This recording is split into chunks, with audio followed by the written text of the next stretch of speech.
ગત વર્ષે બજેટ આપણે લગભગ 869 કરોડનું જાહેર કરવામાં આવેલું હતું. આ વર્ષે 995 કરોડની ઉપજ અને 941.67 કરોડના ખર્ચની જોગવાઈ સાથેનું અને બંધ શિલ્લક 53.38 કરોડની જોગવાઈવાળું આપણે આ બજેટ જાહેર કરેલું છે. આ બજેટમાં મુખ્યત્વે જે સ્વર્ણિમ જયંતિ મુખ્યમંત્રી શહેરી વિકાસ યોજના અંતર્ગતના મોટાભાગના કામો કરવામાં આવે છે. આ બજેટની અંદર આપણે જે વહીવટી અને રોજિંદાઓ ખર્ચાઓ હોય એના માટે આપણે અંદાજે 90 કરોડની જોગવાઈ કરવામાં આવેલી છે. સ્વર્ણિમ જયંતિ મુખ્યમંત્રી શહેરી વિકાસ યોજના અંતર્ગત માળખાકીય કામો છે એના માટે 205 કરોડની જોગવાઈ રાખેલી છે. મુખ્યમંત્રી શહેરી સડક યોજના હેઠળ ₹30 કરોડના કામોની જોગવાઈ રાખેલી છે. આઉટગ્રોથ વિસ્તાર માટે ₹35 કરોડના કામોની જોગવાઈ રાખેલી છે.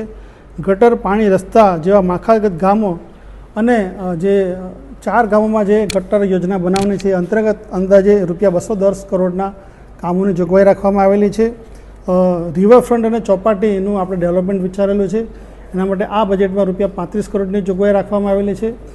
મહાનગર સેવા સદન બનાવવા માટે સરકારશ્રી તરફથી ₹50 કરોડની ગ્રાન્ટ મળનાર છે. એની પણ આ બજેટમાં જોગવાઈ રાખવામાં આવેલી છે. શહેરમાં એક ટાઉન હોલની ઉણપ છે. આ અંતર્ગત શહેરમાં નવો ટાઉન હોલ આપણે રિવરફ્રન્ટ પાસે બનાવવાનું આયોજન છે અને સરકારશ્રીના આગવી ઓળખ જે કોમ્પોનન્ટ છે એના અંતર્ગત ₹65 કરોડની આ બજેટમાં જોગવાઈ રાખવામાં આવેલી છે. જે આપણે શહેરના ફાટક બનાવવા માટે 2 જગ્યાએ આપણે ઓવરબ્રિજ બનાવવાના છે અને 2 જગ્યાએ અંડરપાસ બનાવવાના છે.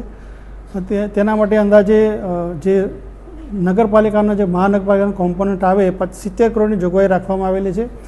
તેવી જ રીતે અસ્માવતી નદી જે છાયા પાસે કોઝવે આવેલો છે ત્યાં નવો બ્રિજ બનાવવા માટે ₹70 કરોડની જોગવાઈ રાખવામાં આવેલી છે. જે ગૌરવપથ છે છાયા ખાતે બનાવવાના છે એના માટે 15 કરોડની જોગવાઈ રાખવામાં આવેલી છે. આમ અંદાજે ₹965 કરોડના ઉપજ અને 941 કરોડના ખર્ચના બજેટની જોગવાઈ કરવામાં આવેલી છે. આ બજેટ બનાવવા માટે આપણે પૂર્વ કાઉન્સિલરશ્રીઓના મંતવ્યો મેળવવામાં આવેલા હતા. તેવી જ રીતે આપણે શહેરના નાગરિકોના પણ મંતવ્યો મેળવવામાં આવેલા હતા. આ તમામ જે મંતવ્યો, અભિપ્રાયો, રજૂઆતો મળેલ છે તમામને સાંકળી લઈ અને આ બજેટ બનાવવામાં આવેલ છે. પોરબંદર મહાનગરપાલિકા આજે શહેરીજનોની સુખાકારી માટે અને તમામ સુવિધાઓ સમયસર પૂરી પાડવા માટે સંકલ્પબદ્ધ છે અને મારો આ બજેટની અમલવારી સારી રીતે થાય એના માટેનો અમારો પૂરો પ્રયાસ રહેશે. કરોડોના કામ થાય આપણી સામે મોનિટરિંગ માટે જે કામો છે એના માટે પૂરતો સ્ટાફ છે કે ગુણવત્તા મુજબ થાય છે કે નહીં? આટલા કામો ગુણવત્તા મુજબ થાય એના માટે આપણે થર્ડ પાર્ટી એજન્સી રાખવામાં આવતી હોય છે. એના દ્વારા સેમ્પલ લેવામાં આવતા હોય છે અને સેમ્પલમાં કોઈ અછત હોય તો પછી એ કામ ફરીથી કરવામાં આવતું હોય છે.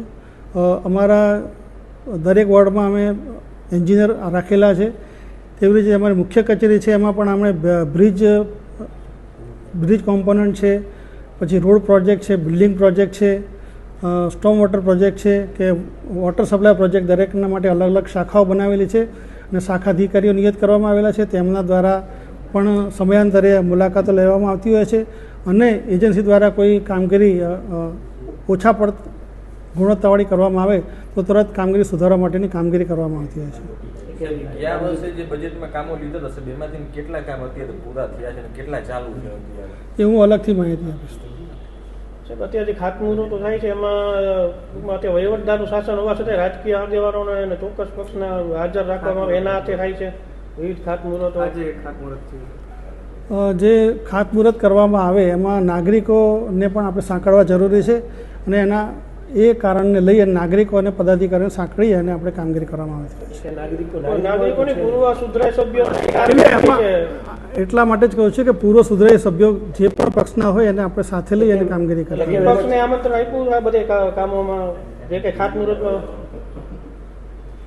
અમારી પદ્ધતિ છે કે જે પૂર્વ કાઉન્સિલર હોય એને જાણ કરવી અને એમને પૂર્વ કાઉન્સિલરને બોલાવવા.